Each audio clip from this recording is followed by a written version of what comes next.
A very good evening and warm welcome to all of you. Greetings from CIMSME Smart team. Hope you all are geared up for the learnings and knowledge transfer from the intellectuals and great speakers that we have today on four interesting topics of discussion. Well, Confederation of Indian Micro, Small and Medium Enterprises aims to create a development strategy to transfer smart technologies, processes, and practices to small and medium-sized enterprises, thus making them competitive for the national and international market. We want to bring together the best minds in the field of smart technologies, processes, and practices, and the practical know-how of small and medium-sized enterprises to jointly tackle the related challenges, namely to gain an overview of relevant smart initiatives across all the states, to identify needs and expectations of SMEs related to smart technologies, processes, and practices, to design, to test, and to integrate a research business cooperation model for upskilling SMEs, to promote further cooperation and exchange between SMEs, higher education, and other key actors in the field of smart technologies, processes, and practices. Based on collective learning and discussion, the CIMSME's aim is to provide specific support to small and medium-sized enterprises to promote their transfer to smart industry. Great. Without any delay further, let me introduce our first speaker for the day, Mr. Bhavesh Kothari. Armed with more than 2 decades of professional experience, Bhavesh Kothari has been credited to be a pioneer in the startup mentoring domain and has mentored and nurtured more than 5 to 6 dozen startups over the last 9+ years. A chemistry majors graduate from Mumbai University with a postgraduate degree in event management, a diploma in international trade with an MBA in international business, a Six Sigma Green Belt certified professional, along with an certification as an enter trainer. He craves for learning all the time. He currently is building a dedicated VC fund called Millennium Divas Fund, focused on investment in early stage women-led or co-founded startups. He is also the state director of Maharashtra CIMSME and a key member of its thought leaders task force. An avid reader, explorer, and a go-getter, he firmly believes in build value and the valuation will follow. Mr. Bhavesh, thank you for joining us today. Over to you. Thank you so much, Saitya. I hope I'm audible to everyone.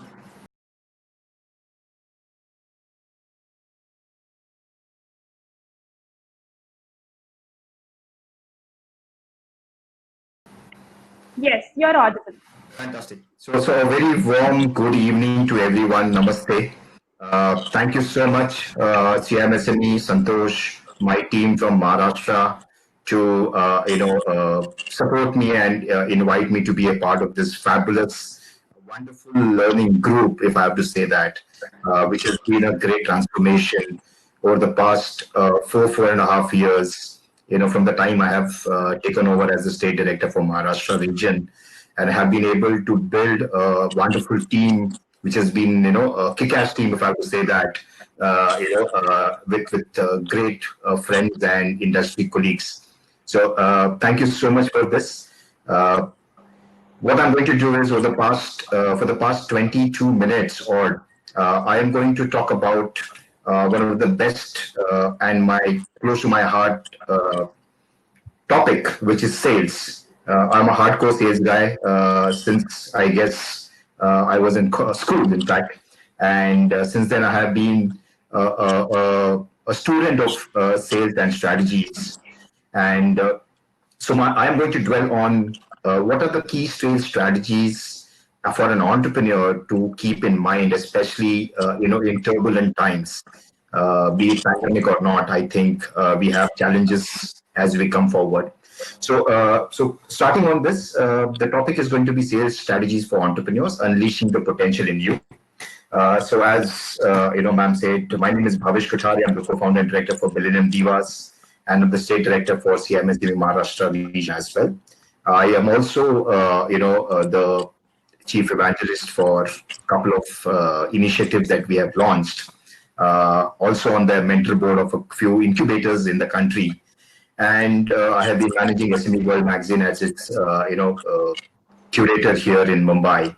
So let's look at some of the key areas on sales. Yeah.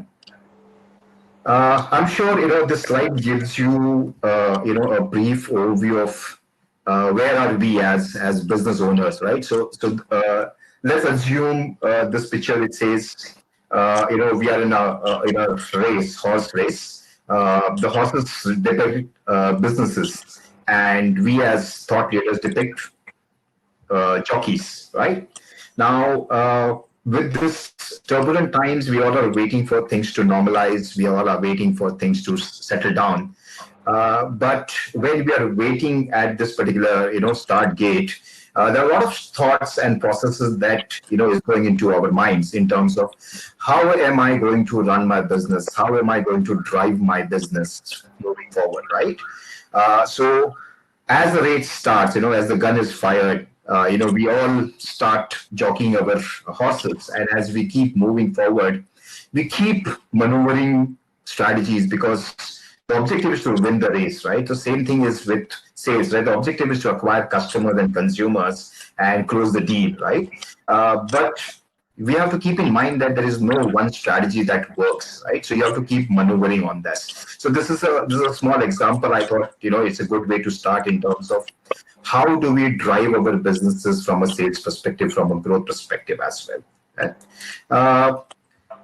This is one of my favorite slides. Simon Sinek, one of the key, thought leaders in the industry, and I consider him as my mentor also. He's created this beautiful golden circle, which talks about the why, the how, and the what, right? And you start with why. The reason you provide your product or services is what you need to first understand, and then go forward and start engaging with your consumers, right? So when we are talking about why, we also need to understand key aspects, right? Why is it that I'm going to get into this particular market? Why is it that I'm going to look at, providing my product or services? Then you move forward to how, okay? How is it that you're going to deliver, or how are you going to provide your product and services, right? What is it that your product or service is all about? What is it that it is adding value to your consumers or your customers, right? So this is called as competitive advantage. How different are you from your consumers or customers, right? So let's take it each and everything. From there, you move to three key areas that you need to focus as a business owner or as a sales head, right? The reason consumers or customers will buy your product and services, that's where the why comes in, right? Why is it that your customers or consumers will buy your product or services?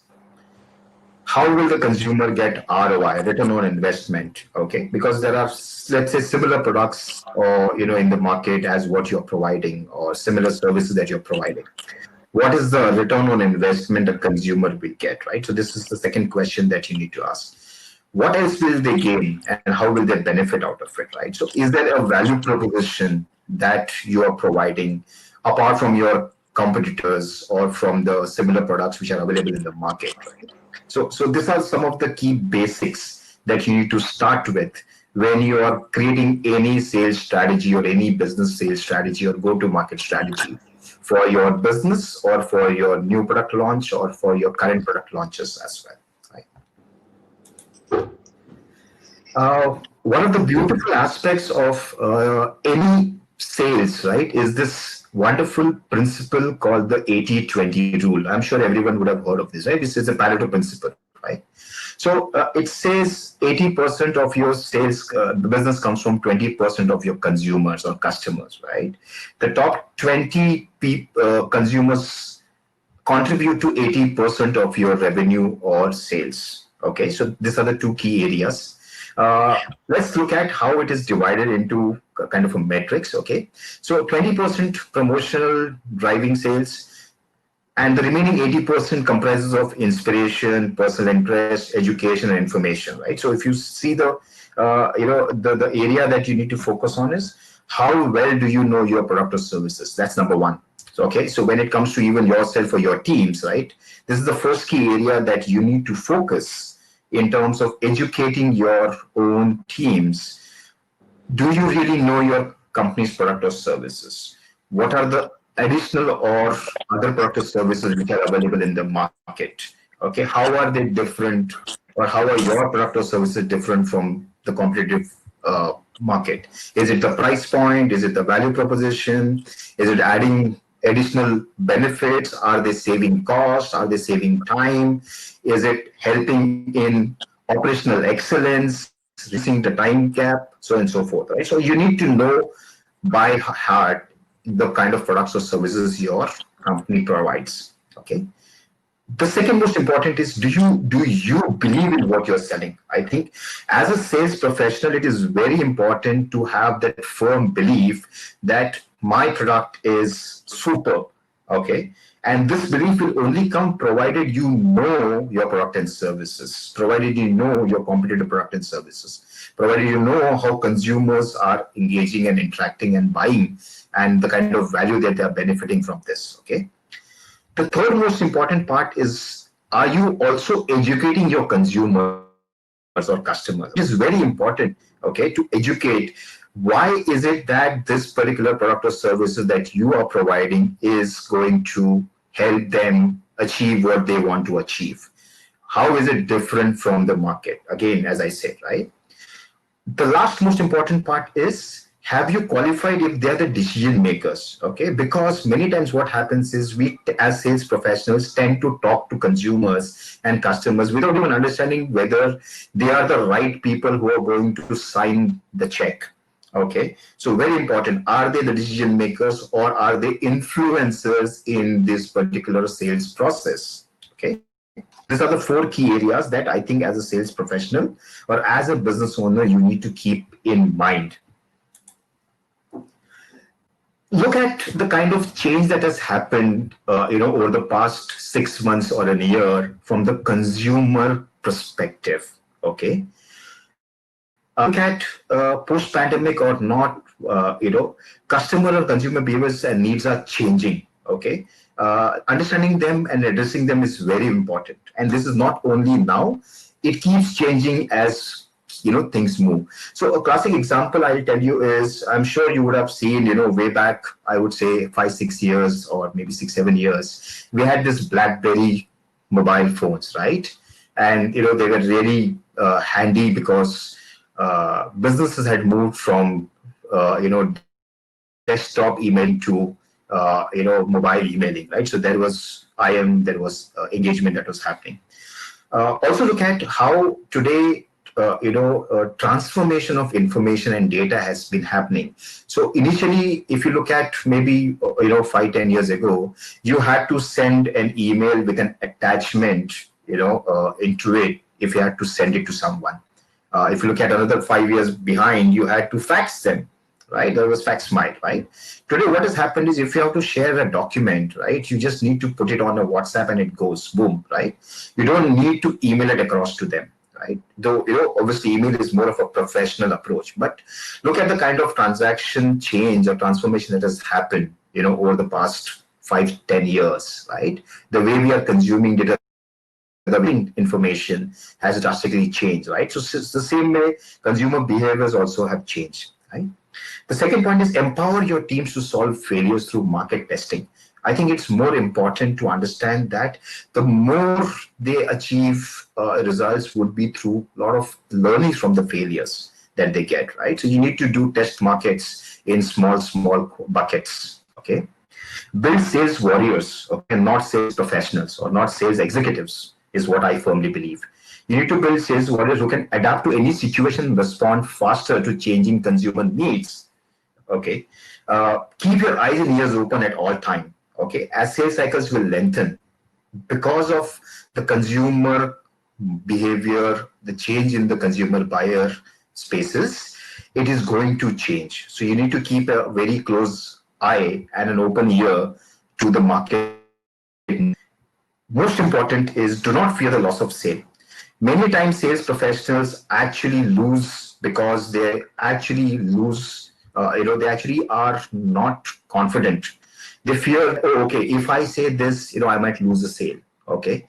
In fact, going forward, whenever you are having a conversation, you need to ask for the sale, which means you need to have a closing statement that, okay, for example, I am selling this particular product to you. Do you think this is going to add value? If he says yes or no based on that, if he says yes, okay, when do you think you'll be able to buy this? Okay, can I call you tomorrow or day after tomorrow to close this particular thing, right? So a very classic example, today, what happened was a couple of days I had this network issue in my house, right? Internet issue. And I was looking for other solution provider in the market. And yesterday night, I called up one of the service providers in my location by taking a number from my neighbor. And he said, this is a new solution provider. I called him up yesterday night. He called me up today morning and he said, sir, you had called me up. These are the plans, so and so forth. Post that, within 2 hours, he again called me up saying that, sir, have you decided what package do you need? These are the packages that you read. I said, no, look, I have to take certain approvals from my management and so forth. So what he did was he actually said, okay, by when do you think you will be able to confirm this, right? This is called asking a sale, right? You're actually going and saying that, look, it's not just about sending information and saying, okay, I am going to wait. And I'm going to then relax and say, okay, let the consumer come back to me. No, it doesn't work that way in sales. You need to ask for a sale, okay? Upselling and cross-selling, very important, okay? How will you do it is by knowing your product or services. So identify the need and reposition your product. So a quick example, I was working with Monjani's way back in, I would say 1998, 99, and we were taught to cross-sell and upsell. And I'll tell you a classic example how, right? So a consumer walks into the Monjani store and he or she is anyways had a mindset that, okay, I'm going to buy a pastry or a cake for a birthday, right?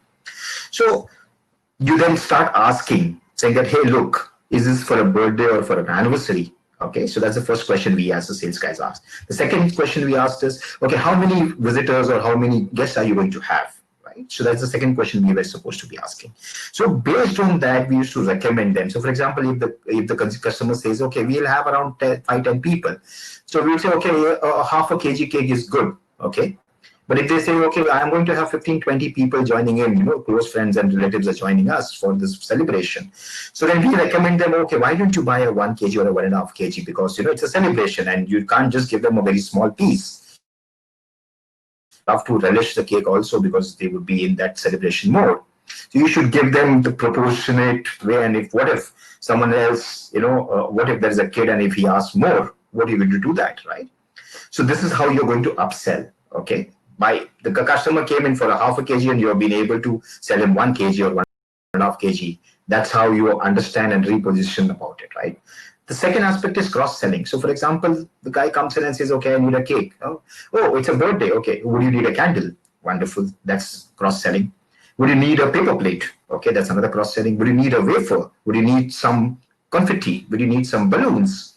So this is how you cross-sell other products and services. Okay, so that's a classic example, which we used to do as well. The last and the most important part is empathy and rapport building. Okay, the reason is because this is going to be a tool in the new order. And I'm saying why is because let's assume if you're talking to a consumer and if the consumer says, hey, look, I don't think right now would be a right time. Right? So you need to, you can't just pick the phone down and say, okay, thank you so much. I'll call you whenever you want, or maybe you call me whenever you want. In fact, be empathetic. Understand why he or she is not taking the decision of buying, number one. Is there a challenge? Is there a price challenge? Is there a resources challenge? Is there, a process that they need to go through, right? And you need to empathize with your consumers and understand the reason behind why they will not buy your product or why are they delaying in buying your product. Okay. and at the same time build rapport with them, saying, oh, okay, I understand that you're not currently ready. Okay, I'm sure that there are processes. I understand that you might have to take approvals or there's budget issues. Do you think, okay, I can call you by maybe a week and a half, and maybe by that time you would have decided on taking this product? Okay, so at the same time, you also can maybe ask him, okay, so do you think you have some couple of people who you think could refer me? That's a reference building. Right now, how you'll be able to convince him? By ensuring that you are being kind, you're being generous, you're being honest, and you're being very candid at the same time. And at the same time, you are empathizing with him that, okay, I understand this as well. Right? So these are the two tools that will be very, very essential, and that are very essential for a sales professional. Let me take you to a small journey from a lead to a deal, right? So I'm sure everyone knows what is a lead. It's a prospect of a customer or a consumer who's shown interest in buying your product or services. Okay, and how do you take this lead to the journey of a signing of your of the check or an invoice or cash? Okay, the first important part you need to keep in mind is prospecting. It is very important to understand your consumer and your prospect, your target audience. Okay, getting the interest of the target buyer. Like for example, if you're selling saris, you might not go to someone who's just in the college, right? They might not wear a sari unless there is some special day as well, right? So prospecting is very important. Who are your consumers? Who are your customers who are going to be there? Okay, and getting the interest of the target buyer is also very important. Are they really looking forward to buying such similar products, or they've just taken an inquiry, or they're curious about it, right? So when you are actually promoting your product on digital media, there are a lot of people who say, oh, it looks interesting, right? Half of them might not buy. So you need to also understand why. And some of them would have said, oh, it sounds interesting. Let me know more about it, right? So getting the interest of the target buyer is very important. Capturing, very important. Second aspect is you need to capture those leads in a very, addressable format. So, for example, breaking them into hot, cold, warm, and hot leads, right? So, someone who has said, "Okay, I might be interested in 3 months." Okay, that's a pretty cold lead. Someone who says, "Okay, let me look into it. Maybe in the next 1 week or 2 week, I might look into it." Right? So that's a pretty warm lead. Oh, I am pretty keen on buying this. Maybe could you tell me more about it? That's a very hot lead, right? At the same time, building rapport with them is also very important, as I mentioned to you, right? Okay, so for example, someone who has said, okay, maybe 3 6 months, okay, good, great, great. Is there anything else that I could help you with? Is there some other area that you feel I can help you with? Right? Objection handling. Most of the time, you lose a lead because you've not been able to handle objections. Okay. Now, for example, let's assume a customer says, oh, I like your product or service that you're providing. It's very beautiful. I love the whole, perspective that you're selling me. I love the whole idea, the concept that you're talking about. But I don't know, how it's going to help me. Is it a rejection? No, I don't think so. It's actually a interest, from a warm to a hot lead, because there is a small objection that you need to understand. But he needs more validity and value proposition. Oh, I don't think it is costly. Okay, so is he saying no? No, he's not saying no. He's saying that look, he's trying to compare of whatever he would have looked in the market. So now you need to understand and say, okay, compared to what? You can't compare apple and oranges, right? So comparison of value proposition. So now you have to realign with him and talk to him about how is it different from others. Okay. One very important aspect during this space is do not demean or degrade your competitors. Okay, never say a negative statement. You could always say, "Oh, wow! I mean, I can understand they are providing this, right? But look at the kind of products or services that we are providing. These are the value additions that we are providing. This is something different that we are providing from them." So what happens is you're actually trying to make sure that you're not becoming a negative salesperson. Okay. Fourth point is converting, qualifying on price, decision making, value, benefit, and sign off. Right. So as I said, qualifying. Okay. Would you be the right person to sign off on this, or do you have to take someone else's permission? Okay. if you're selling it to a, an organization, if you're selling it to an individual, let's assume if you're selling a jewelry to me and I would want to buy it, but it's not, it's for my wife. So I would want to say, okay, let me show it to my wife whether she's interested or not, right? So qualifying on the price, is the price correct? Okay. Decision making, as I said, value benefit. Oh, okay, it's a diamond jewelry. It looks lustrous. It is beautiful. It's a new design. This is some of the benefits. It is a one-off a piece. Okay. Then signing off. Okay, so I'm sure you will buy maybe a couple of days, or maybe can I call up in the evening and maybe we could close the transaction.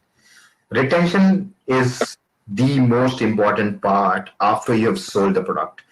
Most of the service companies is falter in this particular area, retaining your customers, right? So once you've done a sales, then you say, okay, up to ho gaya, what we do, okay?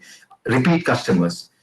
Your customer acquisition costs and your customer retention costs are some of the two key areas for an organization to keep in mind, because the moment you have a low retention cost, okay, which means you have a high return on investment that you have already made in acquiring the customer and the effort which was put in bringing on board, right? So classic example is, service providers or solution providers, I would say.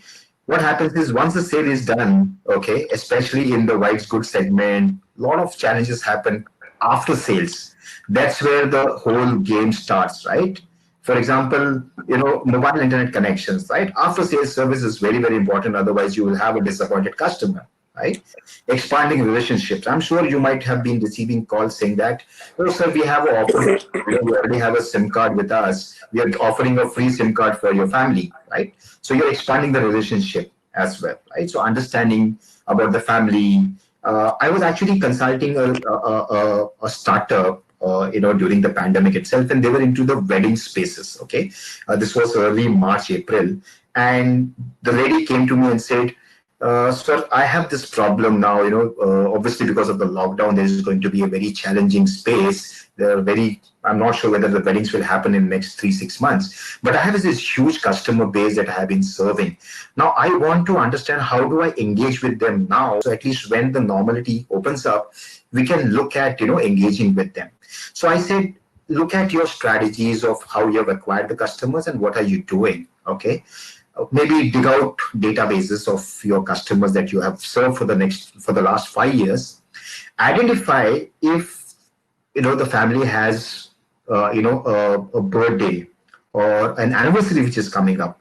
See if you can maybe send an e-card or a greeting to them, wishing for their first anniversary, and they will be very happy because they will say, "Hey, look, this caterer who actually served in my wedding has been kind enough to remember my anniversary and come back to me." So this is a very classic example of how you can engage with your customers even post sales and expand the relationship forward. Okay, talk to them, pick up a call and say, "Hey, look, I just called up to just check, how are things with you."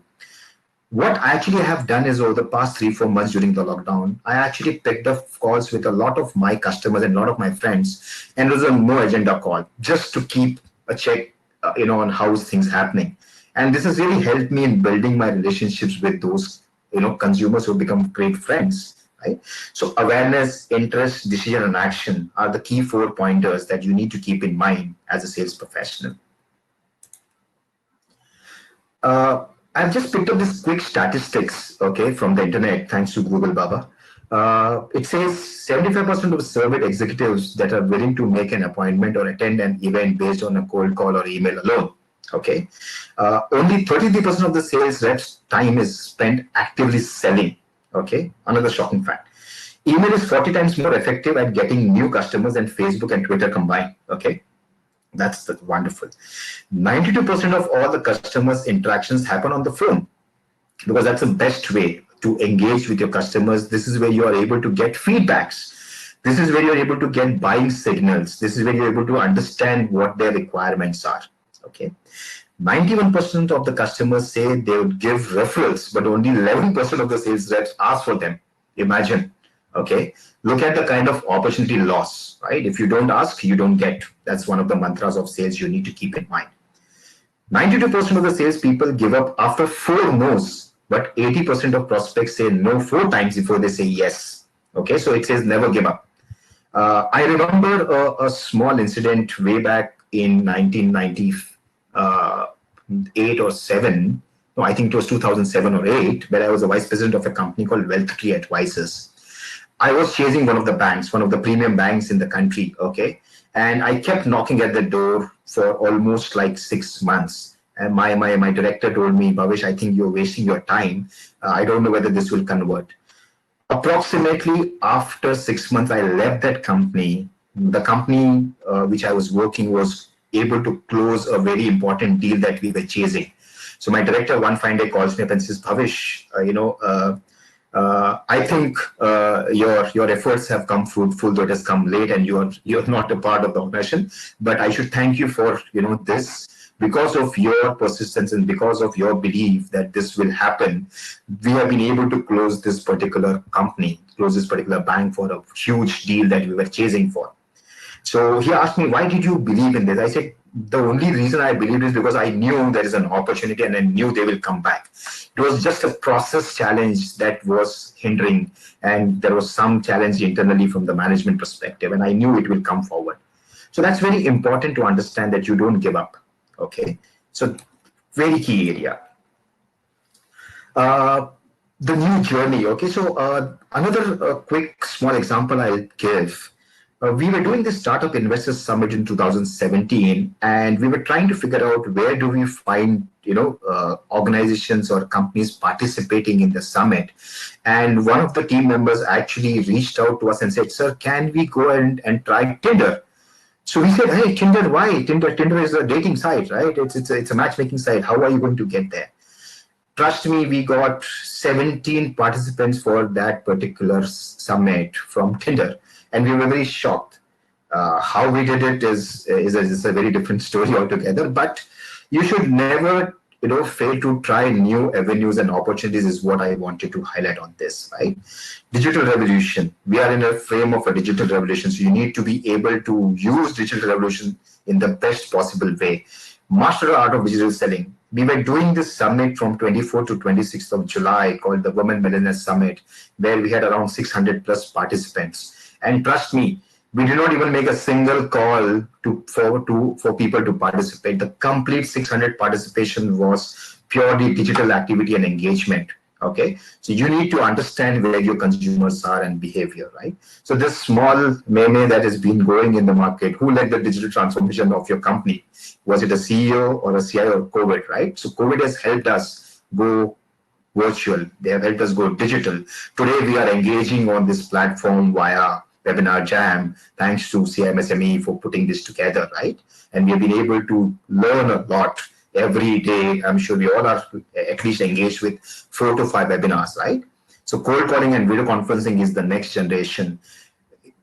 Pre-COVID, if I have to look at, we used to use Skype to actually look at engaging with our consumers globally, right? Overseas market. Today, we are talking to our next door neighbors, via webinar jams and Zoom calls and geo meetups, right? Virtual exhibitions, events, seminars, VR, MR is going to the next generation, right? So we recently finished a virtual exhibition expo for a handloom, for a remote artisan in Gujarat on one of the platforms, and we had approximately 500 plus exhibitors, and there was approximately around, I would say, 25 to 30 lakhs of sale that happened, right? So virtual exhibitions and virtual platforms are going to be important. Build value. Always remember, build value.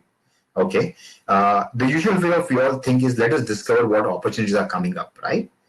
Effectual way is to ask, what opportunities can I create? Okay, so that's more important. And this is my last slide. Some of the tips: build rapport. One day the door will open. Be ready to hear and know. It's called not negating, it's called new opportunities. Master the art of storytelling. Don't sell. Tell people, tell your consumers. Research, research, research. Very important. Build a robust sales funnel. Build a budding system. Pat back, share experiences, and celebrate. Because that's where the learnings will come of, how your colleague would have closed the sale. And together you can actually learn a lot from them, right? Do not fear the loss of sale. The mantra is easy. Always be closing. Influence and facilitate sales.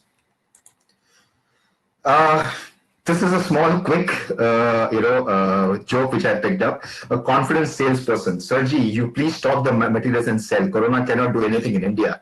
We are at 1.35 crore, 135 crore people. Even if 1 lakh die a day, it will take 37 years. And in this period, another 30 to 40 crore will be born. So आप चिंता मत करो, बस माल उठाओ और बोलो कितना billing करूं. Okay.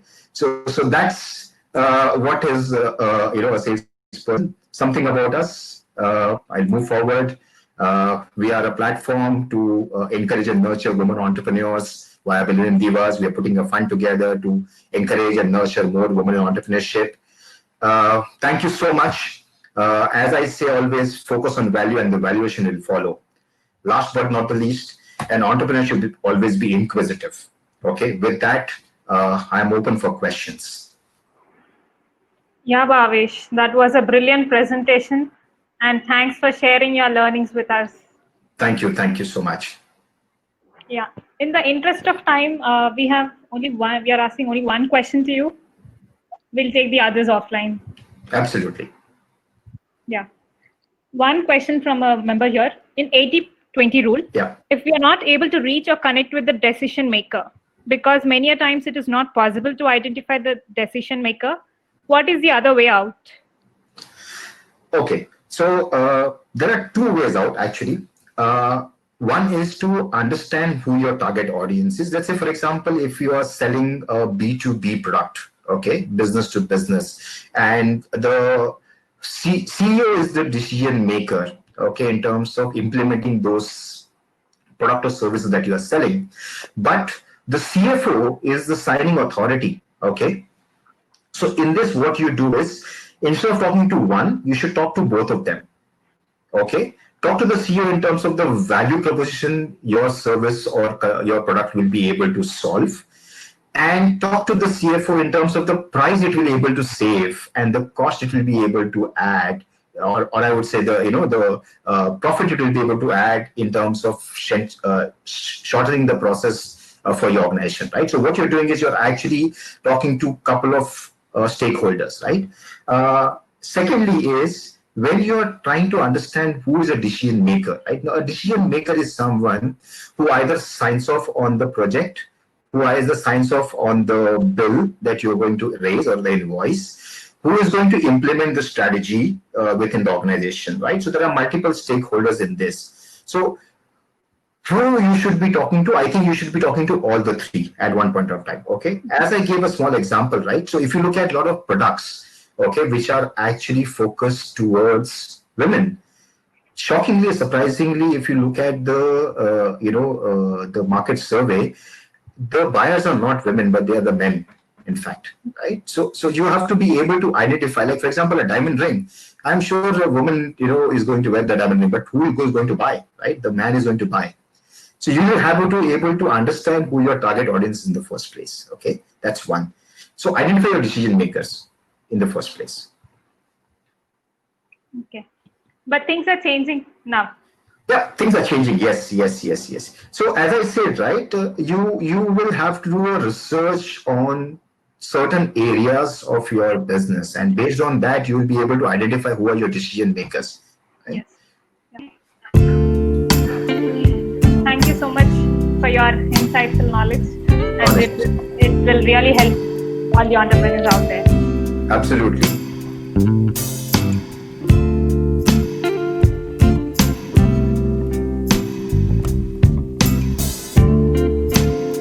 Is helping startups, entrepreneurs, and governments across the world to solve problems using entrepreneurship, technology, and innovation. Arijit is an international public speaker and invited as keynote speaker, panelist, jury member at multiple global events every month, which includes new technology development, future of business, startup events, angel investment forums, and many more. He is awarded top-rated global business leader, celebrated speaker, top influencer, blockchain specialist, and a VR specialist, and a thought leader. He is the founder and CEO of virtualinfo.com, which is India's one of the first game development and VR app development company since 1998. He is a consultant for Asian Development Bank, Senator from India for World Business Angels Investment Forum. He's a star mentor of change at Niti Aayog and a member of mentor board in various universities around the world. He's the co-founder of Entrepreneurs Phase, which helps entrepreneurs to start their business by helping them from ideation stage to execution stage. He's a lead director at Avalue Global Investments, Australia. He's a director innovation of Supreme Corp technology consultancy company in Australia. We are proud and privileged to have you here, Arijit, today. Over to you. Thank you so much. Thanks for the lovely introduction, and really happy to be here with CIMSME, and kudos goes to the whole core team along with Santoshji, and of course I was listening to Bhavesh, one of my very good friend. We did a lot together earlier. Really happy to be here. So I'm not going to rather share you few of the PPT slides. Rather, I'll go deep into the exact topic. Just a small update. My company name is Virtual Infocom, which is India's one of the oldest game development company and virtual reality solution company since '98, and been into this market from those days where internet was not there. Internet was a dial-up connection, and of course, smartphone didn't exist. So my interaction and my engagement with out of India startups and entrepreneurs started around, I guess, 14, 15 years back, when I was looking at people and found that, hey, these guys are just like similar to me.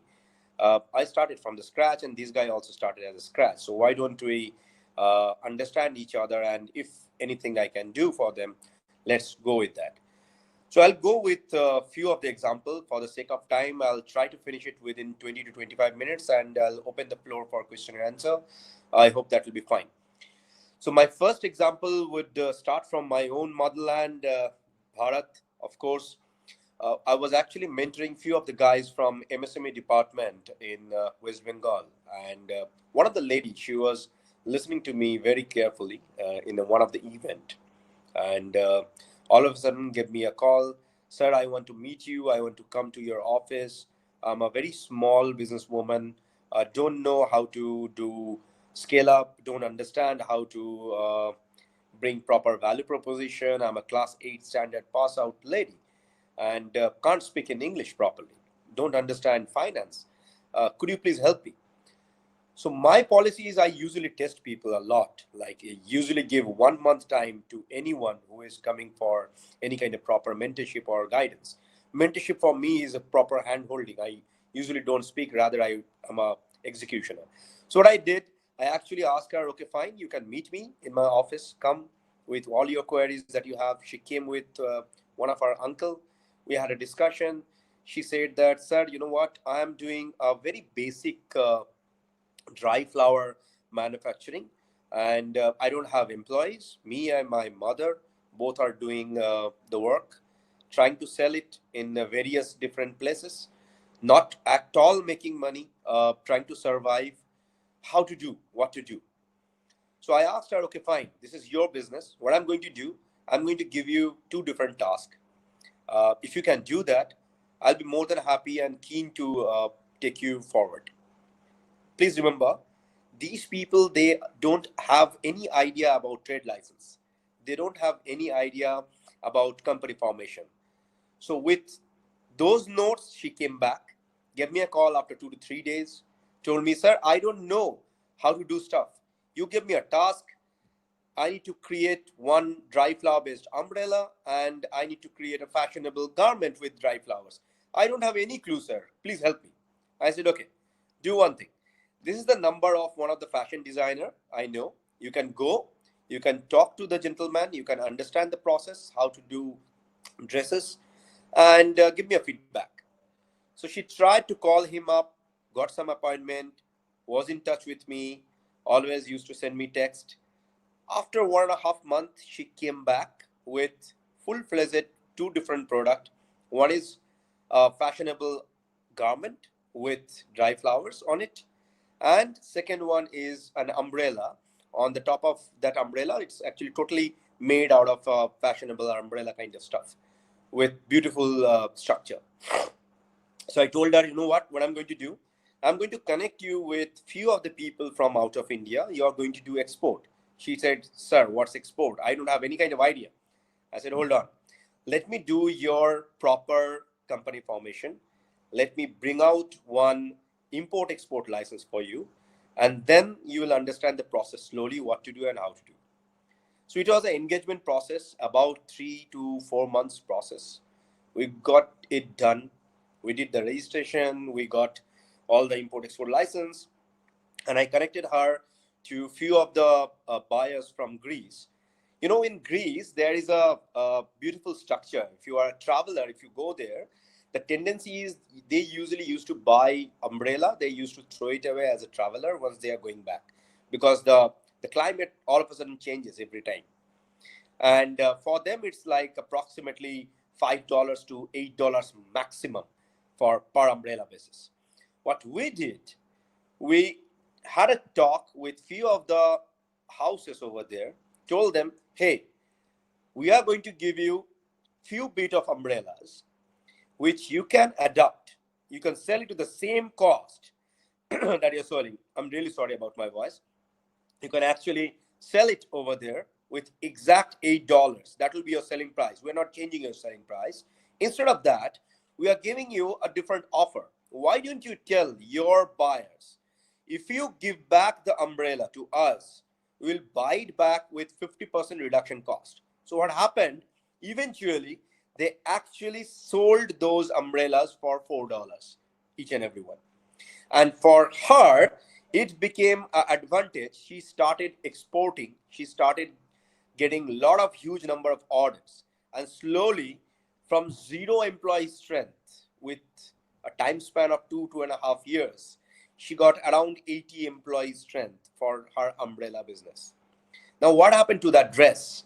So I connected her with few bit of people, few bit of houses in few part of Baltic Sea region.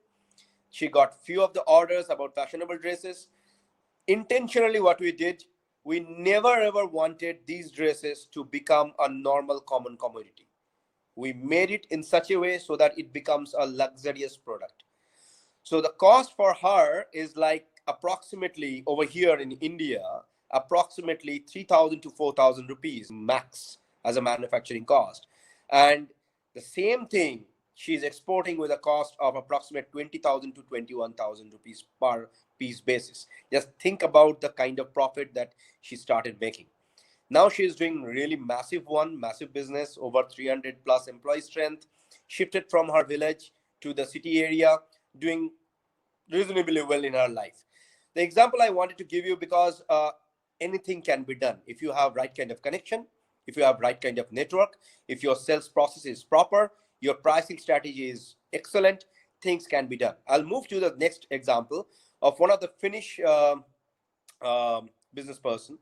So we met in Finland, in Helsinki itself, in one of the, you can say, one of my speech when I was representing smart cities in Finland from one of the project from government, trying to help and get a bit of, you can say, collaboration with Finnish technology, with Indian technology. We had a discussion. So the company name is CEIIIE. They had a talk with me. The owner's name is Jorma, and it's a beautiful couple. They were aged, above 70. Jorma and Anita, they slowly became my friend. And I understood that Jorma is basically an innovator, amazing innovator, trust me. In 1984, he actually built a solar-powered car which can actually run. And that was her solar power van. And then slowly he started getting a lot of patent for various different products that he had. But unfortunately, the sales process was not that smooth. So they were asking me that if I can help them to get more market connect, more people on board so that they can grow and nurture their business together. So I agreed. I thought that it's a beautiful concept, and the company is really, really awesome. Please understand, when you go for any kind of international business, the policies are different. It's not like India. Of course, when the sales happens, the sales funnel is different. The country laws are different. and the nitty-gritties are of course different. In any case, we engaged with each other, and I started exploring the Nordic region, and of course picked up two products from their company. One product is a really brilliant product which can actually convert the temperature inside room. For an example, they have got a product which is basically just looks like a glass. If you connect that glass with electricity, there is a connection, of course, and there is a regulator. It interacts with each other, and you can control temperature just like your AC. So in return, you actually don't have to use any kind of AC in your room. You save your electricity cost, and it can actually warm up your room, or it can, give you a very optimized cool temperature inside. Not only that, that glass can purify the air inside the room. Super amazing technology. We started communicating with a lot of builders, a lot of real estate players, a lot of smart city builders, and of course, it was a process of around 1.5 years or 2 years, and expanded the company like anything. Now we are in a very good shape. So if you search in my website, there is a page called Investment. You can check their logo. You can cross-check that company. It's a beautiful, brilliant product. The way we did, let me give you that structure. It might help a lot of you. Say for an example, you got a product and you feel that the product can have a patent. Please understand, I'm not a patent lawyer, but whatever small understanding I have got from the industry, I'm just trying to share it with you. Now you need to understand whether your product technology can be patented, or design can be patented, or the whole product can be patented or not. If you have got that, that's your advantage level. So what we did for scaling up, after we got the patent filing in US, after we got the paper, we started collaborating and communicating with multiple number of investors. And I brought in few of the investors on board who can actually help them to grow the organization and grow the company. And slowly, it's called Scale Up Fund. So when you actually try to move your company, or rather try to expand your company from one country to another country, or maybe from one state to another state, and you feel that if you want to do from your own money, it might not be sufficient for you. So maybe if you get some amount of money from a third party, that will help you. That's the best option in life, where you should get an investor on board. That's what we did. So I have got, on a very humble note, I actually represent two different venture funds. One is based out of China, and one is based out of Europe and US, along with the few other investment banking companies that I run. One is based out of Australia, and we have a global incubation and innovation fund with my own angel investment body, which is called Entrepreneurship. So somehow I helped them to raise the fund, grow the company, scaled it up, created 2-3 different entities. It's a complex legal thing that we had to do, because when you expand from one country to another country, you need to register that company into a particular region. For an example, when they expanded into Dubai, okay, I'll take another example to make it simple, but for them, when they expanded to Dubai, they need to register their company over there. So there are multiple number of registration process. You can go with the economy zone. If you're there in economy zone, then your process will be different. If you're not going with the economy zone, your process are different. So we rather stick to the process of not going to the economy zone, rather set the company up on our own. It became a sales office, got few of the partners, the partnership did happen, and slowly grown into the Middle East market. So that's one of the process. When you have your product ready, it's working in some country, and you want to grow, you want to take it forward, this is one of the way where you should, that's the suggestion, you should raise the fund, and of course get people on board who understand the local market. Right kind of partnership works massively. Let me take another example of another person. Let me come back again to India. There's a guy from Gujarat. The company name, or rather the product name, is Torchit. So when we had a discussion, that fellow was really a startup, like trying to do something cool over here, trying to do something good. The product is a very simple product. It can actually help blind people to detect and understand what is coming up from the front. Okay.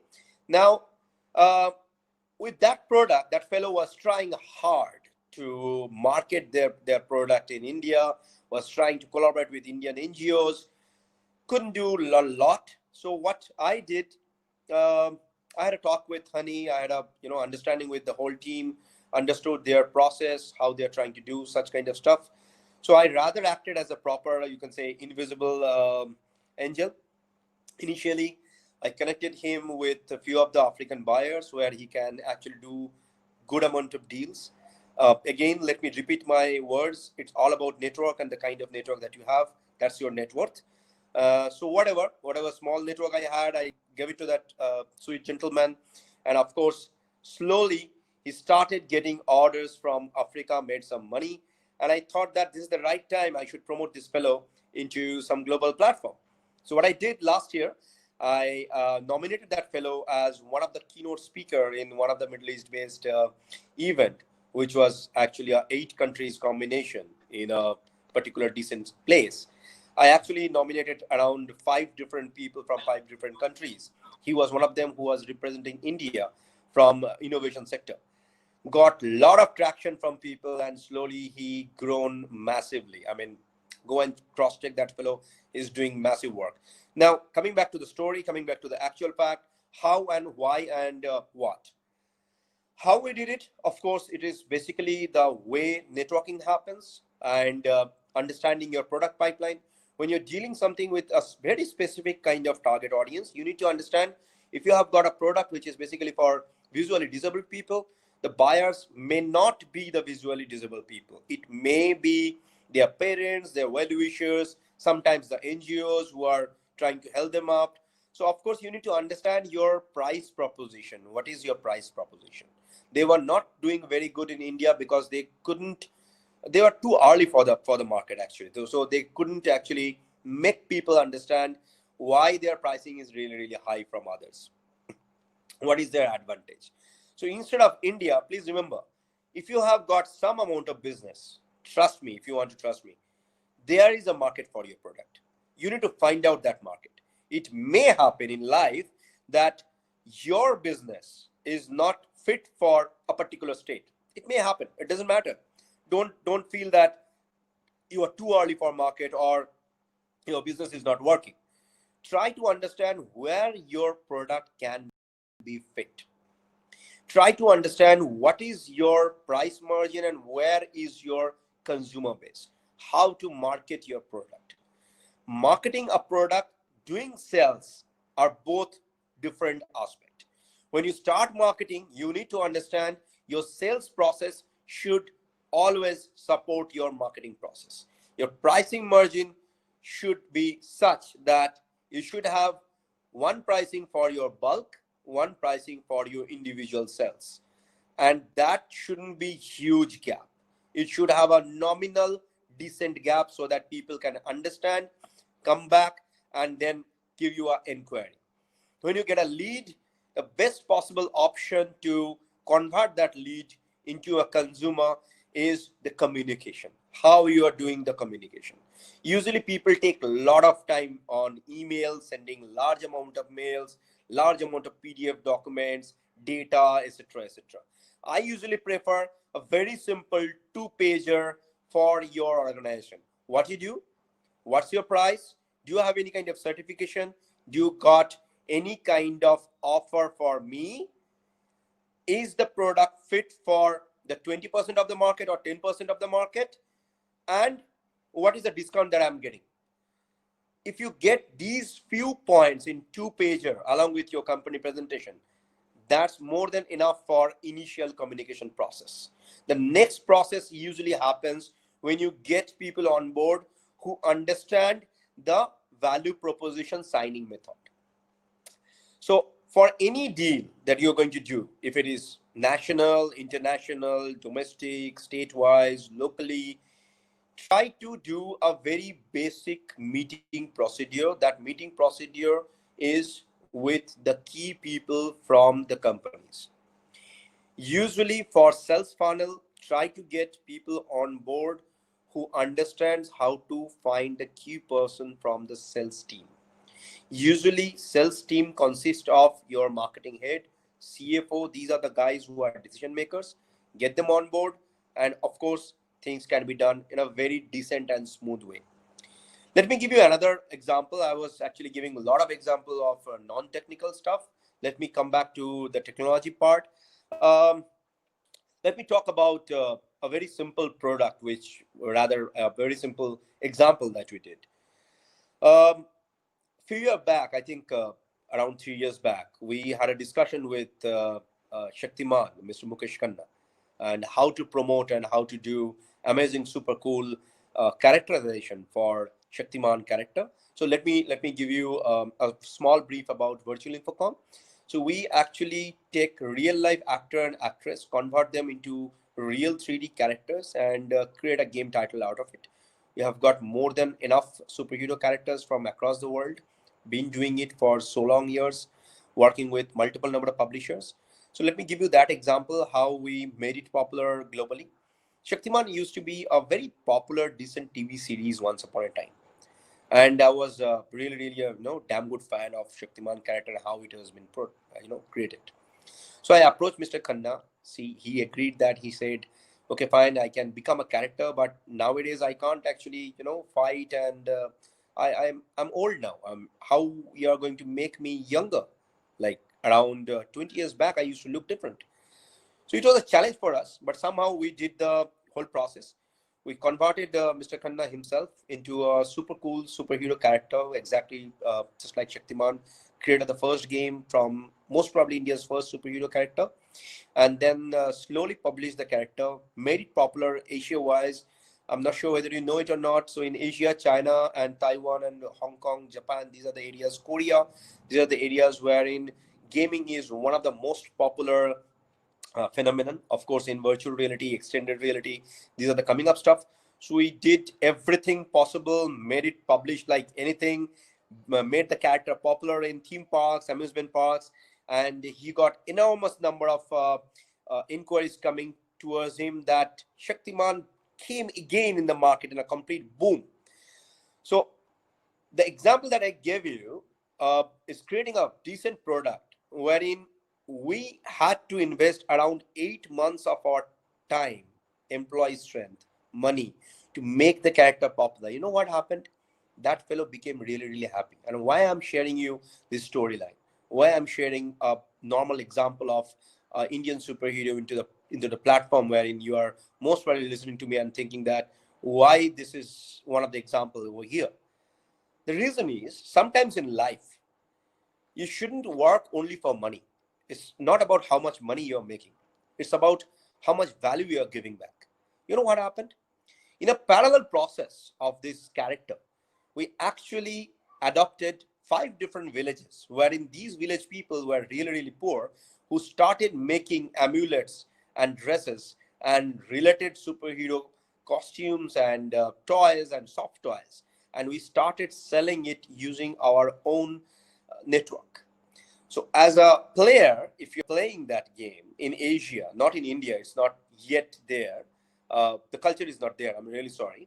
If you're playing in Asia and you're downloading the game from Asian market, you can actually buy real life product, and all the money that is being generated from that game, like the real life product, you can actually go to a store, redeem your virtual coins, and get a percentage from the real life toy, which is being done from these poor Indian villages. In return, whatever money is generated, we are giving 80% back to these community people. So eventually, these villagers slowly became self-sufficient rather than asking from governments, asking from NGOs. Nowadays, their kids are going to school. They have got, okay, I'm really sorry I didn't tell you about these village people. They never ever had the luxury to have clean water. Now they have got clean water in their village. They never thought that they'll be having electricity. Now they have got solar system into their houses. Like their kids, they never thought that they'll be going to the schools. Now they are going to schools. And I feel as an entrepreneur, as a change maker, as a disruptor, it's my own duty, it's all of our duty to bring change in the economy and in the market. And for that, if you need any kind of help, any kind of suggestion, any kind of market connect, I'm there for you. I'm there for SME, but will be, I think, open for question and answer. I think there is a lot of chat that's happening. So, moderator, if you can help me with one or two questions, I'll be more than happy and glad to answer.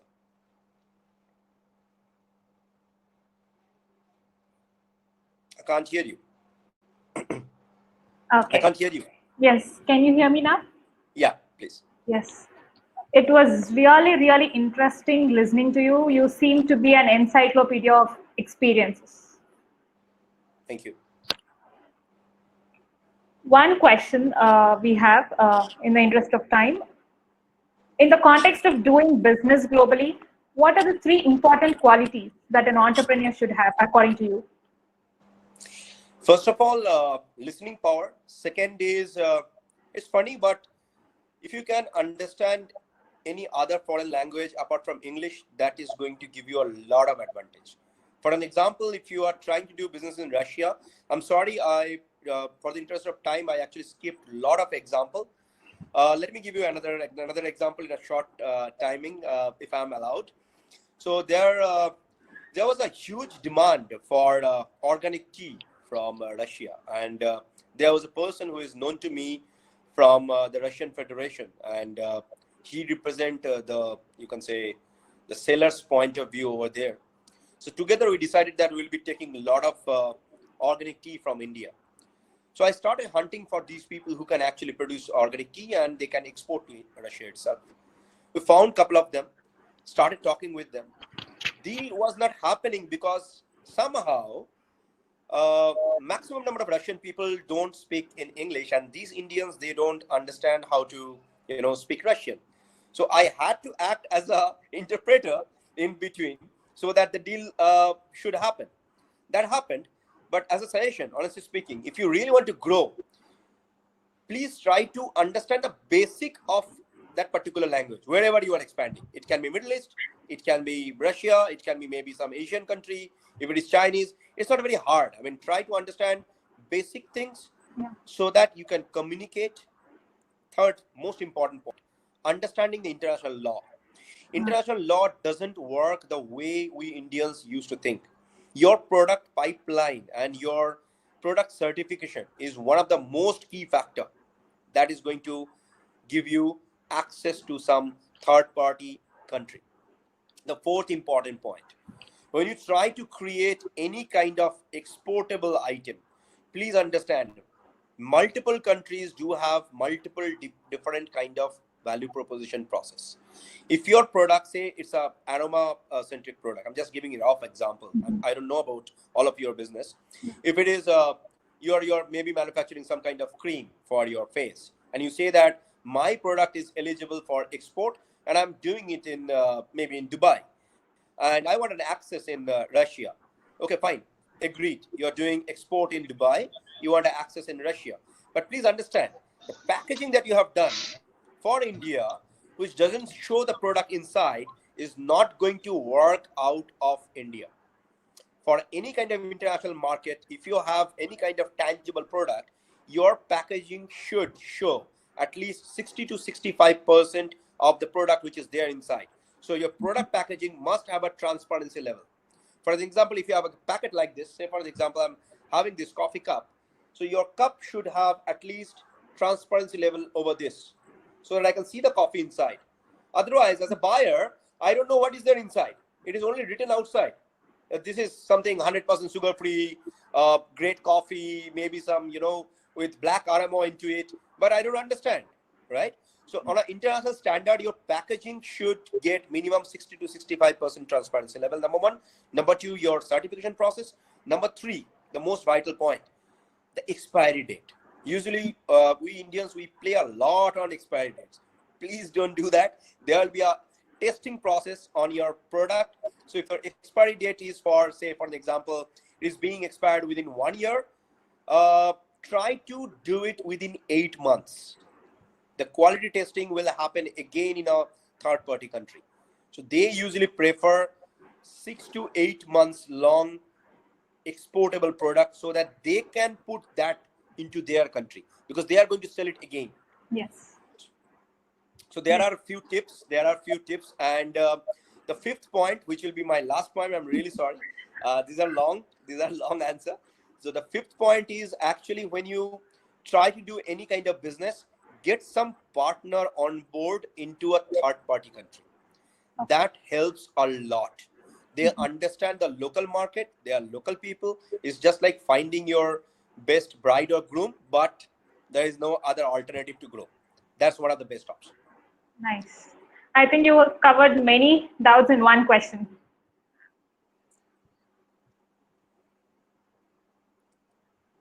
Did you hear me, Archit? Yeah. Yes. Okay, great. Thank you so much. It was a phenomenal presentation. Thank you. Yeah. Then we'll move on to our next speaker now.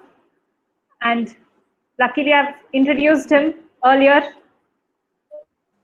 And Kanish, you can take over now.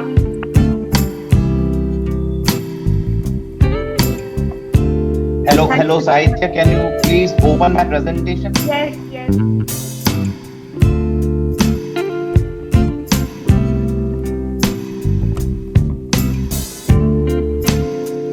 Kanishk Shrivastava has been working with export market for the past decade. Besides this work, he has had the privilege of helping new entrepreneurs connected to MSME, mentoring them and guiding them through their ventures to start export business. He is a regular attendee of trade fairs in India and European countries.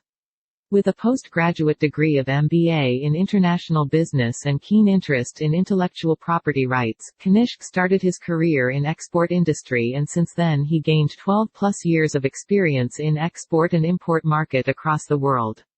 While exploring the markets worldwide, he took charge of export department of various products like stainless steel, packaging foil containers, educational products, handicrafts, electronics etc., and import departments like electronics, educational products, apparels etc. His work provided him with an opportunity to travel the length and breadth of world and engage with customers from over 25 countries including USA, Brazil, UK, Spain, France, Germany, Russia etc. In addition to that, he had been providing services since 12+ years in intellectual property rights including trademarks, copyright, character licensing etc. Furthermore, he had diploma in licensing from Lima University, USA and various certificate courses in forex management and international logistics, which reflects his acute interest in respective fields.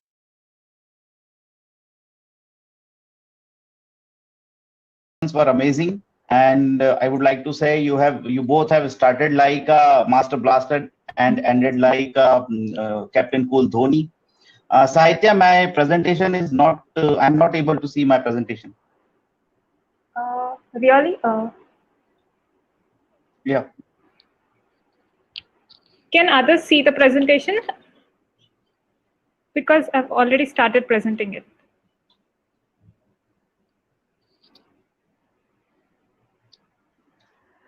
Okay, can we do one thing? You just change the slides and Okay, I can fine. read the presentation. Yes, Okay. audience can see So the here, you can get started. so the topic of my presentation is decoding export business, and we'll cover the definition of export, some keywords used in the exports generally, facts and figures related to the Indian international trades, kind of opportunities available in the international market for India, selection of a product for export market, how to find buyers there, export in different countries, benefits of export, etc., etc. So, in general terms, if any goods crossing border of a country is called exports. In the way of government taking goods out of India to a place outside territorial waters of India, which is 12 nautical miles into the sea from the coast, is called export.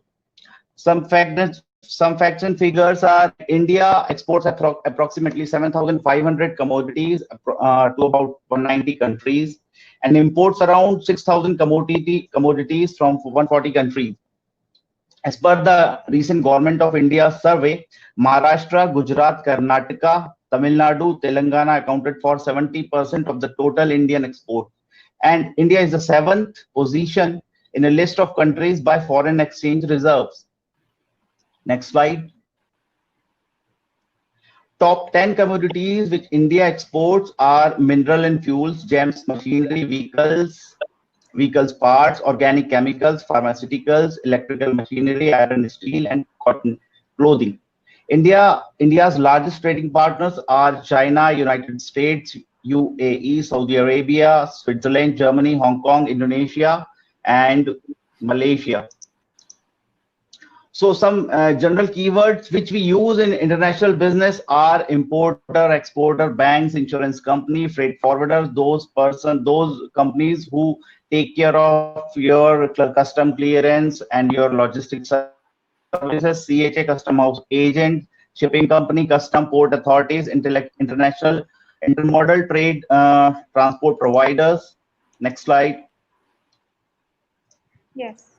So in India, we have a list of export promotional councils, and we have a promotional council in agriculture, corporate export, chemicals, coffee, cotton, textiles, engineering, service export, etc., etc.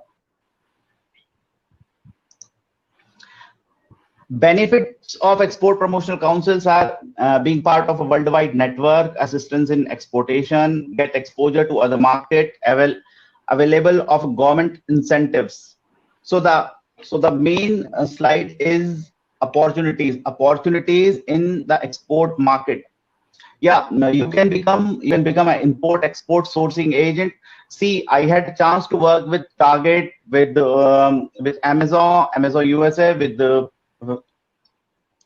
Kmart Sears, with Walmart, with the different buying companies across the globe. Here, they generally have their offices in Hong Kong or Singapore in Asia, but they appoint their sourcing agent in different countries, like in Bangladesh, like in Nepal, like in India. India is the biggest seller to Amazon US, Amazon in different countries, and Kmart, Sears, Target, Walmart. They have their sourcing agent in India, and one can become their sourcing agent from Indian market. A person can be export-import agent for the international companies, for the international buyers. They can, some manufacturer like micro, small, or medium industries, they can directly export the goods from Indian market. They can, person can directly import the goods from international market. Yeah, it is a very big thing, mainly in international market. Either person export the goods or services, or import the goods or services. But there are different opportunities available in the international market. One can open a warehouse renting facility for importers or exporters near the coastal area, near the inland container depot, ICDs, near the ports, seaports, near the airports. They can rent it out to international importers or exporters. People, generally exporters and importers, use their services, and they just have to make a warehouse, a custom-made warehouse. A person can become a freight forwarding agent for importers or exporters. Logistic companies generally do these kind of things, but a small industry or a small service provider in any area can become a freight forwarding agent for exporter and importer. Custom house agent, there is a small exam taken by a government, and by passing this exam, a person can be a custom house agent. Custom warehousing, a person can also open a custom warehousing area nearby any city, outside the city or inside the city, but it should be nearby the industrial area. A person can open an export import consulting firm, like a person who has some knowledge in the international business can open an export import consulting firm. There is no such investment required in opening a consulting firm, in export and import consulting firm, but but there should be a experience required. And a selection of product for export market. So selection of a product is very important, and a person can select the product from a family business, like anyone. If he is doing if they are into selling saris, so they can open a sari, they can start with selling saris in international market. There are so many companies in Hyderabad, in Bangalore, in Delhi, and in Mumbai And in different part of the country, those who have started with a small shop and now became a very big and a very successful exporter from the Indian market. A person can choose this product for export by their educational background. Like if he is a chemical engineer, it will be good if he'll start with the products like a chemical. It depends on their work experience. If he has done a job in an automobile company, so he can start his company, trading company, or he can be a small manufacturer of auto parts. Export promotional councils have the data of export and imports from last many years, and they provide their data. If you can take their membership, sometimes they give the data to their members only, and sometimes data is available for anyone. You can use the data of Ministry of Commerce. You can do research on a Google, country specific research on a Google, and you can get what kind of a product Russia is importing in 2020 and planning to import in 2021. And you can use the trends in export, like what kind of a products are popular in exports. Like these days, PPE kits and masks are in trends. Last year, some kind of toys were in the market. And like production capacity and product availability is also important. You have to be clear that you have such kind of a production capacity which is required in international market. Product availability is also very important. Then product adaptability in international market is also a key point while selecting a product for export market. Demand and the potential export market also plays a key role in selecting a product for export market. So how to find international buyers for their goods, how to get export orders and find a genuine buyer. So there is a two kind of popular ways. One is pull medium. Pull medium is like website registration in B2B websites, B2B portals, e-commerce website, free website, or fee based membership. Or a push medium, email marketing, directory of association of a particular country, trade shows participation, fee-based subscription to global export import shipment data, etc. So there are offline methods for finding buyers and suppliers for export business. So it requires physical meetings. These meetings are like a speed dating. Actually, you do not have more time. Like you have 15 or 20 minutes where you introduce yourself or your company, but you have to take follow-up later on email or Skype call. And there are business networking events after and before every trade fair, and there are some kind of business parties where you can exchange cards and do networking. You have to sometimes you have to travel in a particular country, like you want to sell your some kind of a product in Russia, so you have to arrange a pre-meeting and you have to go there. And sometimes you have to schedule a meeting, or sometimes you have to do cold calling. You have to use long-term reliable business partners for export business. There are some online methods for finding buyers and suppliers for export business, which are like online meetings. You can do online meetings on Skype. You can use Internet of Things. You can search buyers online through Yellow Pages, etc. Like there are some online marketplace to find buyers, like Alibaba. I was a member of Alibaba last year, but yeah, Alibaba is okay. And IndiaMart is doing so good in India. TradeKey, Go for World Business is a kind of a website. There is also a website called Buy Dollar Business. So there are n number of website online marketplaces, but you have to do some kind of a research before taking their membership. So how to find buyers and suppliers offline. So you have to participate in the trade fairs.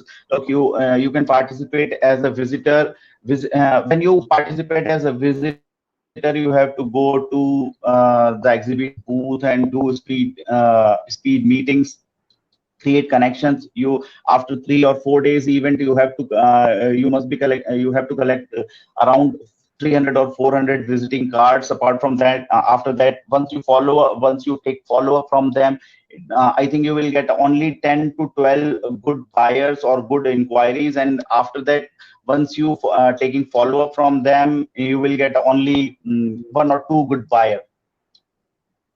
Once you visit any particular trade fair, that visitors ticket is not very expensive. So if you are planning to participate in a foreign trade fair, it will be good you participate as a visitor in 1 or 2 year, and then you take a chance to participate as a exhibitor. You can participate as an exhibitor or attendee too, where you have to carry the samples. Either you can carry by your own, or you can send the samples through the logistics agents, or use services like FedEx and all. There is a lump sum money required to attend in a trade fair, like in Bologna, like in book fair. They generally charge around 8 to 10 lakhs rupees for a 2-day event. So attending trade fair as an exhibitor is a very, very expensive job. Generally, big manufacturer go with these options. So you can do discovery trips, like you can go to any European country, you can go to any Russia or Australia or New Zealand, anywhere. You can just go and do cold callings, or prior, if you get a prior appointment, that will be good. There is one more way to find a good buyers, like International Chamber of Commerce. Like most of the big players are members of any Chamber of Commerce in a particular country. Like in India, we have a CIIE, FICCI. As CIMSME and ICTMAE, we are also growing. You can use your connections to get buyers for your goods or export. Like you can use your family connections, you can use your ex-colleagues connection, you can use embassies and consultants. Like last year, I got 2 big buyers in Italy. I just sent some emails to Italian consulate in Indian consulate in Italy, and they have shared some databases with me, and I got 2 big buyers in Italy, and we have closed 1 deal with them. So it's a good thing. If you have data of embassies and consulate, you just have to go to their website, and and their email IDs and all are mentioned there. So there is some risk also. There is some risk there in the international business, like economical risk, political risk, sovereign risk. You can check the risk factor with the Standard & Poor's site, Moody's site, or Fitch Group site. There is also Export Credit Guarantee Corporation, ECGC Limited in India. And you can take their insurance policy while exporting your goods or services. They charge a very bare minimum amount for giving their services to insure your product or services. And they have bifurcated each country in levels like A1, A2, B1, B2, C1, C2, and D. D is a very high risk, and A is a very insignificant risk. Like if you want to sell your product in USA, it is like insignificant risk A1. They'll charge a very low premium amount. And if you want to sell your products like in Sudan or in Pakistan, so sometimes it is around Pakistan, we have banned export in Pakistan. But now if you want to sell your products in Ethiopia or in Sudan, so they have configured it like C1 or D, like a very high risk countries. What are the export incentives? Actually, if you sell your products in the international market, and once you receive the money from international market, and the bank realization certificate is made by the bank, then you are eligible to get the export incentive. And export incentives are provided to exporters as an acknowledgement of our bringing in foreign exchange, and to compensate for the infrastructure obstacles and cost that they face. So how export incentives work in India? So the government collects less tax for the exported goods, and to increase the competitiveness in the global market, the incentives provided ensure higher reach of the local product and the growth of Indian export business. So there are some promotional schemes promoted by Indian governments. The mainly are MEIS merchandise export from India scheme and service export from India scheme. So now from 2021, government will replace the SEIS and MEIS scheme with the road tap scheme. It will boost the Indian economy, Indian exporters. So what are the benefits of exports? So increasing, so export can increase your sales potential, export can increase your profits. By export, you can achieve your business goals by exporting products. You can earn more foreign exchange. You can get the higher demand of your product. You can diversify the risk. You can lower the production cost by getting the big orders. You can you can innovate the product for export market. You will be export to a new and different ways of doing things, new technology. Like this will be lead a better products and services. You can increase the lifetime of a product. And there is a Make in India concept last year, and this year also we are focusing on assemble in India for the world. So by integrating assembling in India for the world into Make in India, India can raise its export market share to about 3.5% to 6% by 2030. So this will create a 4 crore paid jobs by 2025 and 8 crores by 2030. The survey said the current environment for international trade provides huge opportunities to India to chart a China-like labor incentive export trajectory and thereby create unparalleled job for opportunities for upcoming youth.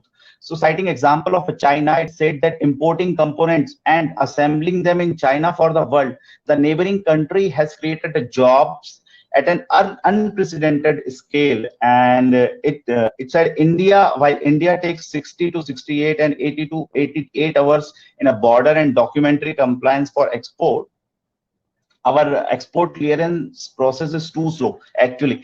So and India imports respectively, Italy takes only 1 hour for the each export or import. So when you import something in Italy, you will have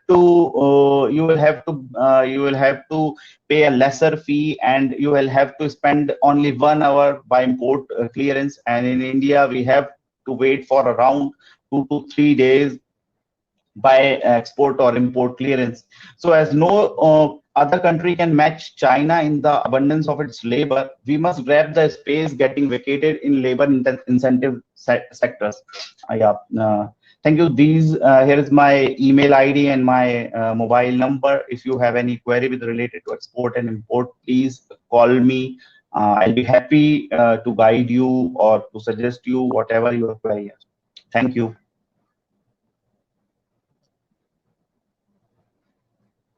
Kanish, it was Hello, Saitya. Yeah, it was an extensive coverage on all even the minutest details related to export and import of products. That was really wonderful, and appreciate your patience for that. We have one question for you. Is there any particular industry that you can recommend to be looked at in exports business during these times and post-COVID, or any particular geography which is looking attractive? Geography-wise, I would suggest Europe. Europe is the market. Europe is the market one should look for, because my customers, me and my some friends are getting good orders from European countries. Actually, they are manufacturing from China actually, but now they are sourcing their products from India. So I would suggest Europe is the big market for them. Europe. And product wise, I think healthcare products and stationery and gifting products are the good products, because Christmas is coming in. We have 4 months to Christmas, and people are buying gifting products across the world. So I think I think, yeah, gifting products, handicrafts, and healthcare products. Sure. There is a person asking for your contact details in the chat. We'll post the details to him. Yeah, okay, okay. Sure. My contact details are there in the last slide of my presentation. It is present. And I just request to please send me to please fix a call time of a call prior to our call, and then I'll be able to help anyone. That's great. That's And wonderful. and yeah, one more thing. Actually, if Mr. Santosh permits me, I would like to help 5 CIMSME members to start their export business for free without taking a penny from them. Wow. This is a great offer for the CIMSME platform. Yeah, it's a prestigious day, and so I would like to help at least five members of CIMSME. Each member one member 1 month. So there Wow. will be 5 months, 5 members. Yeah, thank you. That's so nice. We'll really take up this offer. Okay, then thank you so much for your time. We'll now be moving on to our next speaker.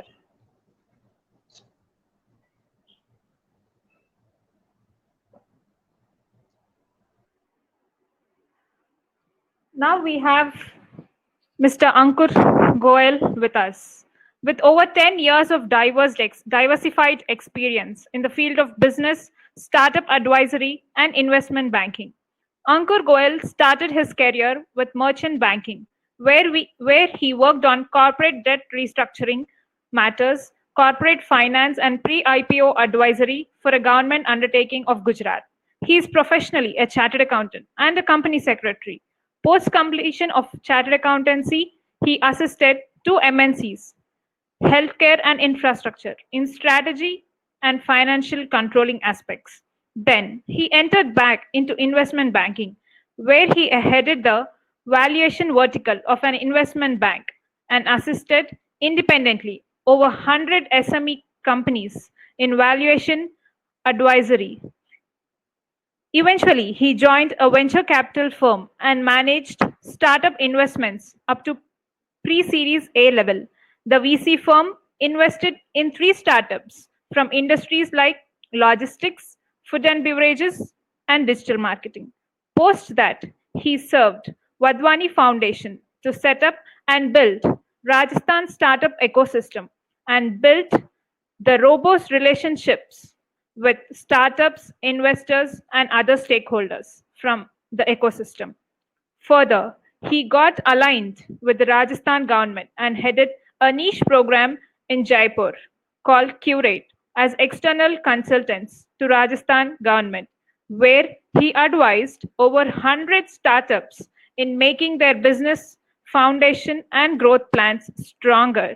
Now, Ankur Goel is the founder and CEO of SquareUp.com, which is a one-stop solution provider to startups, SMEs, and other stakeholders. SquareUp is providing business advisory services in domain skills like quasi-CFO service, investment advisory, strategic tie-ups and collaborations, deal documentations and negotiations, valuation from registered valuer and Category 1 merchant banker, due diligence for investments, and running accelerator programs. The firm is having its office in Delhi and Bangalore currently. Ankur has a long list of achievements in his entrepreneurial journey so far. We shall hear from in his words now. Ankur, over to you. Thank you so much for joining us.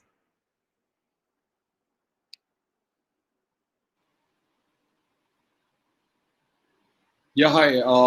Thanks for the introduction. And, now I'll take this opportunity to give, I think so far as you have covered my intro in a brief detail obviously, and just to update on further few points, and then I'll come to the topic like role of the CFO, basically for startups and the SMEs. So, yes, SquareUp is now completing 2 years next month, and we have served like 30+ investments in this last 2 years. We have been a part of the global platforms, global programs. We have extended to UK, Europe, as well as to Singapore to support the startups cross-border with various different associations and the institutions. And currently, like I'm representing the CFO for 5 companies, which is coming in the soft tech, agri, and the different other domains like fintech, home decor recently.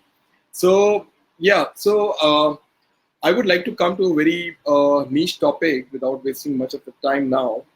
That is the role of CFO in startup and SME. I think I've seen that many of the companies, especially the startups, growing startups, and the SMEs in the domain, which are run by the family businesses, family houses, and now is being taken over by the young blood, or you can say the young entrepreneurs. The role of the CFO has been much more critical now, because which it was not earlier. And so I'm not using my video right now because of the network bandwidth. So I'll continue, so I'll share this presentation, or not just a presentation, it's just a pointers where I would like to touch upon, in front of the media, in terms of the various different entrepreneurs from SME today. And you can have this, if any Q&A over there, you can ask me over there in the last, right? So, yeah. So when we are saying about the role of CFO, right, I would like to ask, who is a CFO and what exactly it does, right? Because many times, especially the startup or the SME companies, they have got confused with the word CFO. They also think about like a practicing chartered accountant may do the compliances, so they are a CFO, right? Or they have hired a chartered accountant over there or an accountant over there, which is doing an accounting in-house. They say that this is our CFO. When going for the investments, going for the strategic tie-ups, going for collaborations, or going for any other legal agreements or anything, so they represent their accountant or the practicing chartered accountants typically as a CFO. But I think there is a much more need for any of the startup or a SME to understand exactly what is CFO, what it does, and how it can bring value to your company, right? So that's why I've just asked, who is the CFO and what it does. I would like to categorize a CFO work in 3 pillars or 3 segments. One is the strategy and structuring. Second is processes and controls. And third is like the compliances, which you are quite aware of, like GST, TDS, or any different other compliances over there. So CFO role has to be seen from a little broader perspective. And I typically, mention it as a nervous system of an organization, because, there are a couple of pillars in an organization, and with the time which is going, ahead over there with the organizational needs and all, the role has been very dynamic today, and role has been enhanced to various different verticals, right? So we can't just see an accountant to say as a CFO, because I think we need to understand exactly what a CFO does. So over here, if I talk about on the strategy structuring, with the management, with the key management or the CXOs, right? CFO typically works together in the alignment and helps in defining the strategies and the roadmap and creating a structuring around it, right? So purely their role is not considering coming from the compliance, but also from the strategic finance, right? Second is like the processes and controls. When we say processes and controls, right, many, especially at the organization which is at the very infant stage of their business journey, right, they are quite unstructured, right? Lot of different processes and all which actually lies vacant in an organization, and startup founders are typically focused towards their product sale, growth, marketing, how to get the investors on board, how to do the collaboration and other things. So to create a real framework of processes and a proper control around it is much more important, which actually builds an organization for the future growth.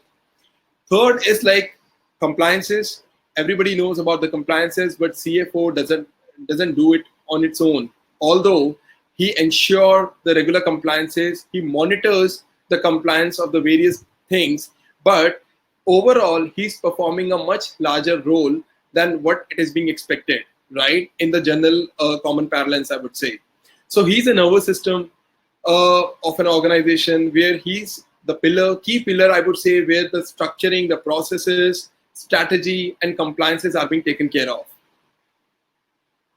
Now coming to, when we talk about hand-holding, it's a very common word in the startup scenario or the SMEs, MSMEs and all, right? When we talk about the hand-holding, I think you have to see what exactly hand-holding involves, right? We need to structure our organization in a much more deeply involved and dedicated way so that we can create a software today where it can handle n number of data with the growth of the company in the coming years. So it actually helps, CFO actually helps an organization to accelerate future growth based on robust strategies, system, processes, and monitoring.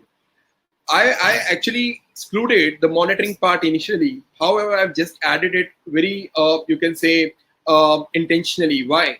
Because monitoring is something which is required at all the ends. I'm not saying only on the compliance, but also whether it's your legal contracts, whether it's your B plan, whether it's your month-on-month performance, everywhere the monitoring has to be there, right? So CFO has to play a very critical role in ensuring all these four elements so as to ensure the future growth of the organization will accelerate to the next level where a startup or SME is actually intended to. Now coming to, does a startup or SME need a CFO? Now, we now understand what a CFO is and what is being expected from a CFO.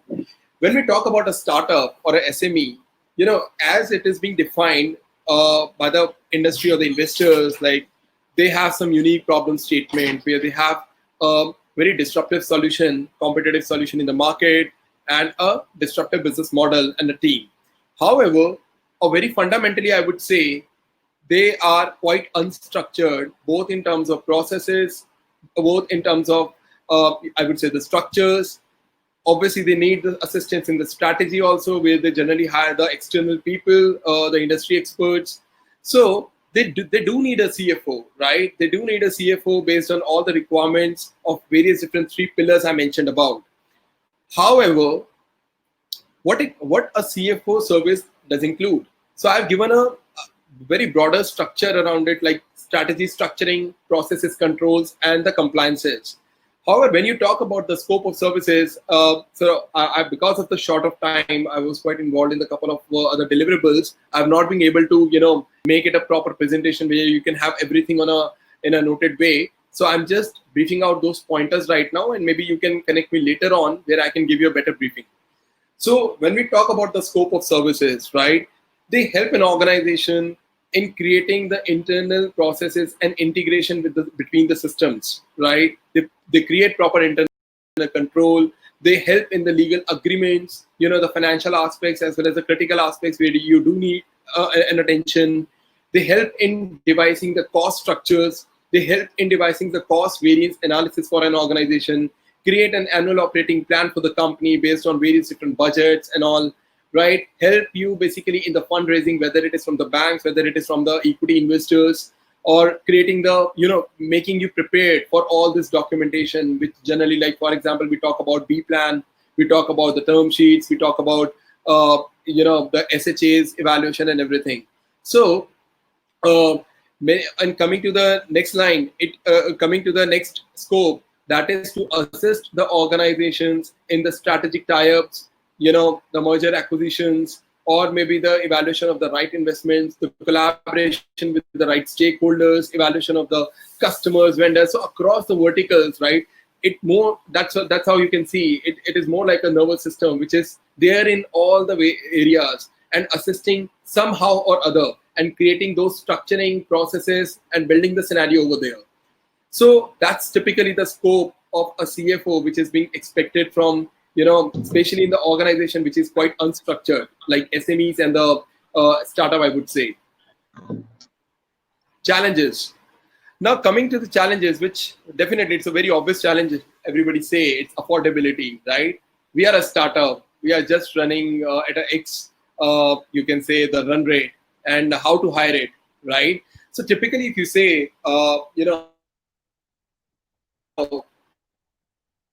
if you have to opportunity to come with a very higher packages, or maybe you have to give some sweat equity also at the initial stage. However, there are the organizations like us which we are assisting, like where we are assisting these SMEs, MSMEs in the startup by providing the quasi CFO support, which is more like, you can say, the virtual CFO or a dedicated CFO, but based on the part-time commitments, right? So I would say because that saves a lot of money in terms of your recurring expenses, as well as in terms of safeguarding you from the equity dilution, right? And when the question comes to how to hire, right, I would say when you are selecting a good CFO, 3 prerequisites you have to follow, or you have to keep in mind. First is the business. CFO should not only be a finance person. Like, I would take a very simple example of an investment. When we talk about, let's take an investment.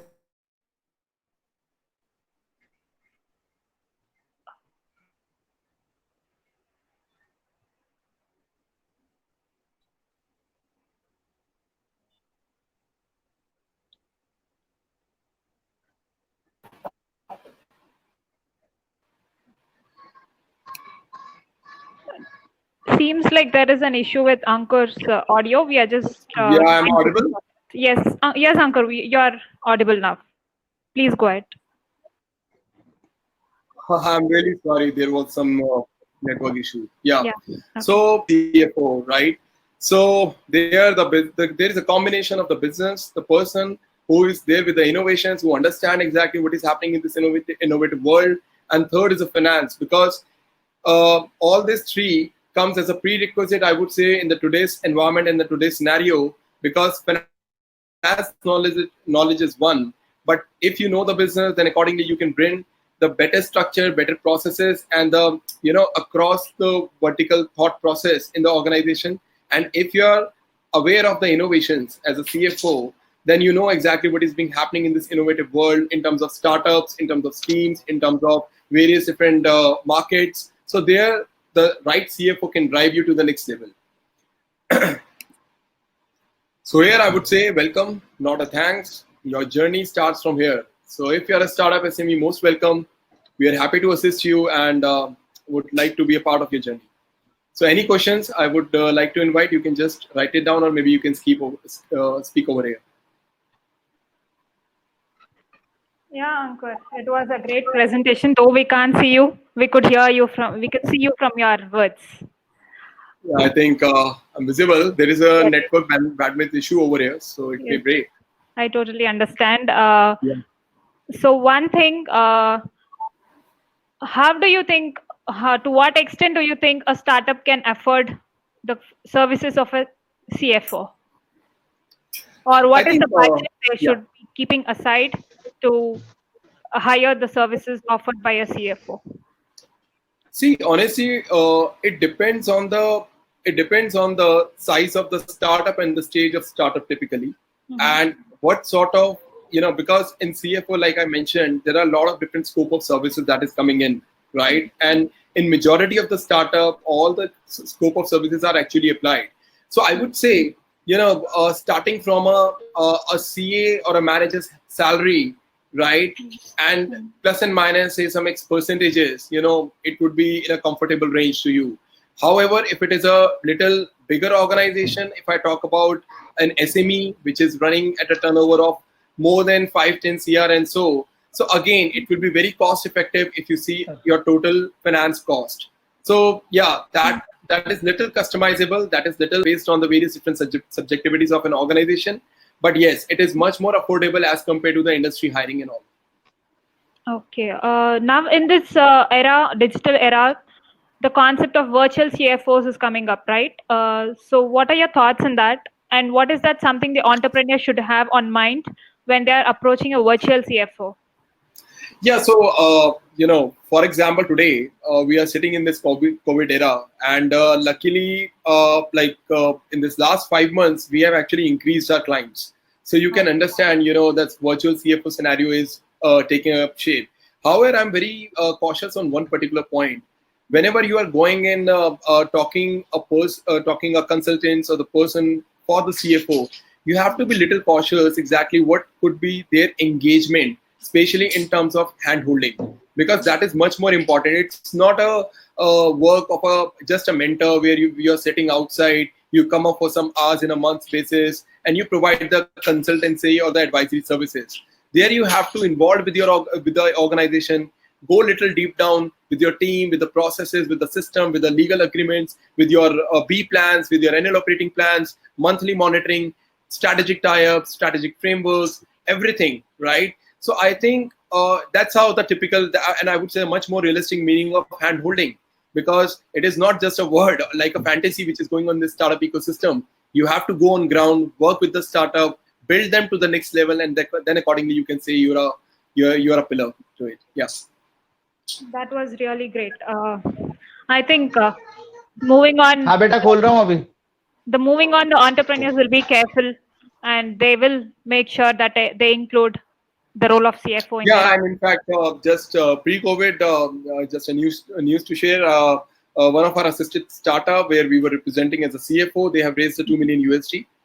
We were working with them for last 1 year, pre-investment level. So yeah, that's how. I mean, that was nice, and I also want to congratulate for the increase during the COVID times. any more questions? No questions. I was just congratulating you because you could see an increase during the COVID times. Sure. Thanks a lot. Thanks, CIMSME. I'm looking forward to work with the entrepreneurs and taking it ahead. Thank you. Thank you so much. And with this, I think we have come to the end of this session exactly on time. It's 9, and as we have promised and scheduled, we have approached and we have reached the end of the session with great amount of learnings from brilliant speakers and brilliant presentations and extensive coverage on different topics. It was really enriching to be part of this session, and I really appreciate and thank all the audience who were with us for the past 2 hours. And I think this session have given them a great knowledge about different aspects of the business that has to be taken care now. I also thank the speakers for their valuable time and for being with us all this while. All the CIMSME team who has been coordinating so effectively and efficiently for putting up this together on this great day of World Entrepreneurs Day. This has been a great beginning to this series. See you all again next week. We are very eager to come up with a new set of speakers and share our learnings with you all. Thank you, Said. Yeah. Stay tuned and join us again at the same time, 7 o'clock on Saturday. This time. Thank you, Sahitya. Thank you. Yes, thank you so much for all your time and knowledge.